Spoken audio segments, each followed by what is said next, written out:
César, César, por favor ya bájale a eso. ¿Así quieres que le baje? ¿Está buena la canción? Pues sí, pero pues vamos a hablar acerca del cine, pero pues no exactamente del cine americano. Entonces, ¿de qué vamos a hablar? ¿La época de oro? Pues sí, precisamente ya ves que es el auge de... Del cine en México. Pues sí, claro. ¿Y tú sabes qué es esto del cine de oro? Pues realmente, la verdad, no lo sé muy bien, pero sí tengo aquí unos compañeros que nos pueden ayudar al respecto.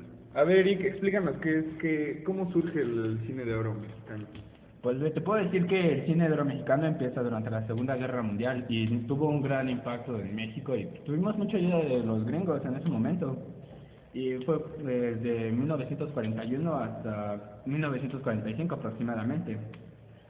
El cine mexicano conoció la que después fue llamada la época de oro del cine mexicano.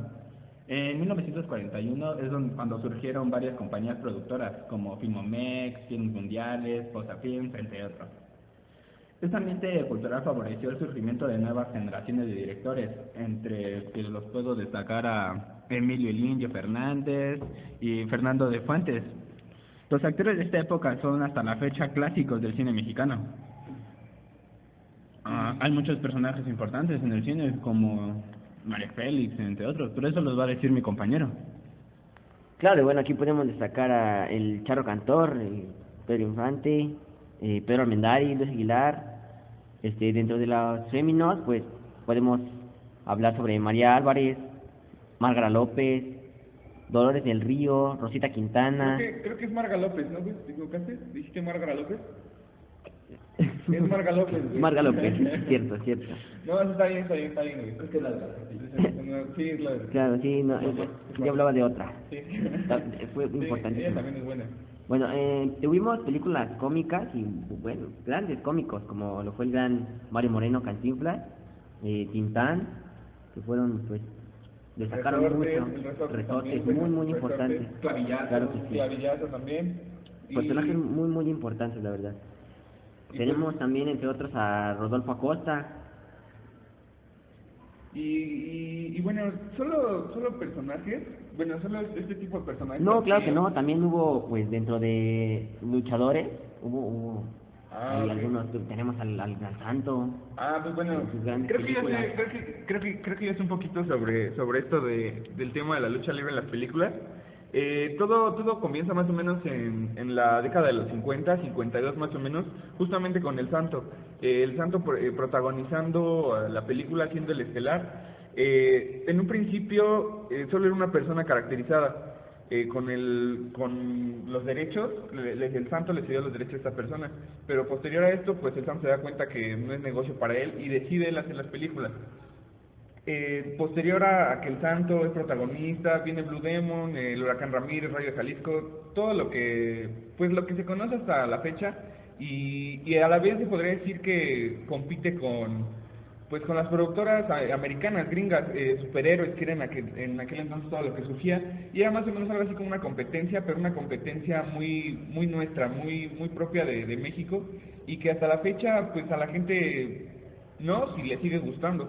Y pues no se puede dejar de lado este tema, como decía Lalo, perdón, y pues creo que después de todo esto, se queda algo de la lucha libre en las películas, pero después de esto hay como una decadencia, no tanto en la lucha libre, sino en el cine como tal.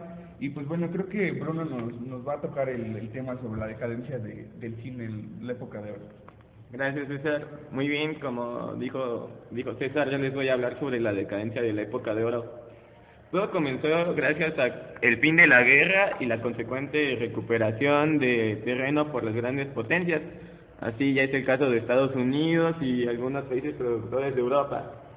Esto contribuyó a esta gran decadencia en nuestro cine. La gente educada respondió a su esfuerzo y el cine nacional se resignó a un público de analfabetas o de incapaces para leer las versiones subtituladas de las cintas extranjeras. Sin embargo, la llegada de la televisión en 1950 logró que muchas personas decidieran quedarse en sus casas viendo el mismo tipo de cine, pues. decidían quedarse en su casa en vez de ir a las salas de cine a pagar un boleto. Y bueno, pues entonces, ¿qué podemos concluir a todo esto? ¿Qué nos deja la época de oro para México y pues para el mundo también? Porque, repito, con la lucha libre, esta llegó, trascendió, bueno, cruzó fronteras a grado de que en Francia se cuenta con la colección más grande del Santo y sus películas más que en México. Entonces, no sé, Martín, ¿tú qué nos podrías decir acerca pues, de todo esto, de lo que ya oímos y tratamos? Bueno, pues más que nada hacerles una pequeña reflexión, pero si no les importa hacerlo esto al final. Y pues más que nada, ahorita algo que me interesa mucho hablarles es acerca de la música, ¿no? Entonces, ¿qué tipo de música mexicana se incluyó en el cine mexicano? Pues muy fácil y sencillo. La folclórica, principalmente lo que tenemos en México alrededor de los 30 a los 60, que es la época dorada del cine mexicano. Es un estado principalmente revolucionario y bien, pero bien nacionalista. Por lo tanto, como las películas se basarían en dichos hechos, la música de igual forma lo haría. ¿Qué géneros de música mexicana le entrarían? Para empezar, los sones super característicos de México. De ahí las divisiones entre el que fuera de mariachi, de Guadalajara, el jarocho de Veracruz, el huasteco de Tierra Caliente y el ismeño y también, sin olvidar, el mixteco. Ahora, de otros géneros igual de importantes serían las rancheras, las chilenas, los corridos, el danzón, los guapangos, los pasos dobles, tipiquísimos de las corridas de los toros, las polcas, las balonas, y algo inentrañable en el cine que serían los boleros. ¿Cuáles grandes serían escuchados en el cine de la música mexicana? Pues incluso los que aparecerían en las películas como Pedro Infante, Guadalupe Pineda, Pedro Vargas, Jorge Negrete, Antonio Aguilar, José Alfredo Jiménez y los famosos tríos como Los Panchos y otros tantos, y grupos grandes como la Sonora Santanera. Y ahora sí, la pequeña reflexión que me gustaría hacerles es que incluso, compañeros, no se olviden de que muchos de estos cantantes y músicos salían en las películas tocando, cantando o actuando lo que dictaba la canción. La música en estas películas era simplemente lo que hacía resaltar lo mexicana. Y más que nada daban a notar lo que ya les mencionaba acerca del sentimiento nacional bien arraigado.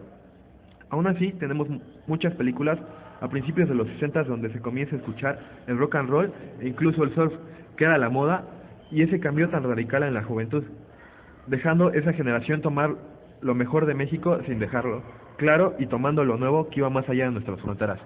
Pues bueno, muchas gracias por todo lo que nos explicaste, Martín.